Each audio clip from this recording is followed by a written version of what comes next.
Hi friends, എല്ലാവർക്കും സ്വാഗതം. ഇന്ന് നമുക്കൊരു വെറൈറ്റി ഹെൽത്തി ചാറ്റ് തയ്യാറാക്കിയാലോ. അതിന് വേണ്ടിയിട്ട് ഒരു പാൻ എടുത്തിട്ട് 2 ടീസ്പൂൺ വെളിച്ചെണ്ണ ആഡ് ചെയ്യുന്നുണ്ട്. ഏത് കുക്കിംഗ് ഓയിൽ വേണമെങ്കിലും യൂസ് ചെയ്യാം, അല്ലെങ്കിൽ നമുക്ക് നെയ്യും യൂസ് ചെയ്യാം. അപ്പോൾ വെളിച്ചെണ്ണ ഒഴിച്ചതിന് ശേഷം ഫ്ലെയിം ഒന്ന് ഹൈയിൽ വെച്ചിട്ട് നമുക്കിതൊന്ന് അടച്ച് വെച്ച് ചൂടാക്കിയെടുക്കാം. പാൻ ഒന്ന് ചൂടാക്കിയെടുക്കാം. ഇപ്പോൾ പാൻ ചൂടായി വന്നിട്ടുണ്ട്. ഇനി നമുക്കിതിലേക്ക് 2 ടേബിൾ സ്പൂൺ കോൺ, നമ്മുടെ ചോളം ചേർത്ത് കൊടുക്കാം.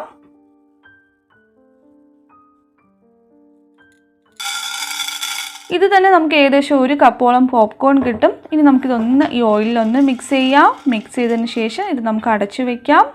ചോളം പൊട്ടി വരുന്നത് വരെ ഫ്ലെയിം ഹൈയിൽ തന്നെ വെക്കുക.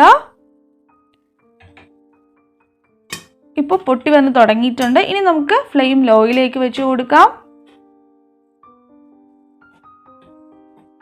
ഇടയ്ക്ക് ഇതുപോലെ ഒന്ന് ഇങ്ങനെ മിക്സ് ചെയ്ത് കൊടുക്കുക.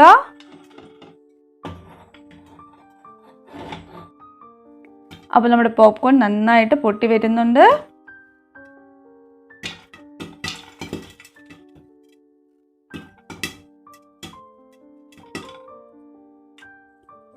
ഇപ്പം നമ്മുടെ പോപ്കോൺ ഫുൾ റെഡി ആയിട്ടുണ്ട്. ഇനി നമുക്കിതൊരു ബൗളിലേക്ക് മാറ്റണം.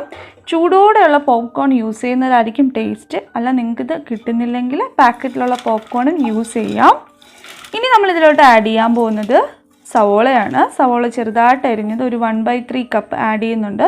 അതായത് ഒരു മീഡിയം സൈസുള്ള സവോളയുടെ ഒരു പകുതി ഞാൻ എടുത്തിട്ടുണ്ട്. സവോള ഇതിലേക്ക് ആഡ് ചെയ്ത് കൊടുക്കാം.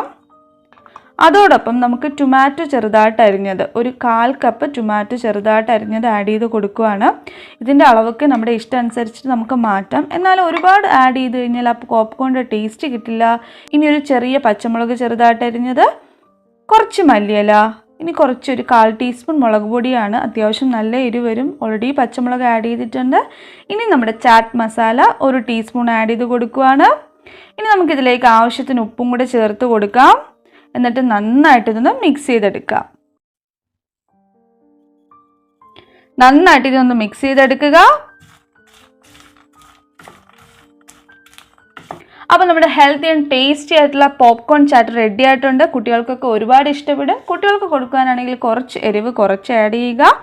സോ എന്തായാലും ട്രൈ ചെയ്ത് നോക്കുക. ട്രൈ ചെയ്ത് നിങ്ങളുടെ ഫീഡ്ബാക്ക്സ് കമൻസിലൂടെയും മെയിലിലൂടെയും അറിയിക്കാൻ മറക്കരുത്. ഇനിയും ഹെൽത്തി ടേസ്റ്റി ഹോം മെയ്ഡ് റെസിപ്പീസിനായി കുക്ക് ഹോൾസം സബ്സ്ക്രൈബ് ചെയ്യാൻ മറക്കരുത്. വീണ്ടും മറ്റൊരു ഹെൽത്തി റെസിപ്പിയുമായി കാണാം. Take care. ബൈ.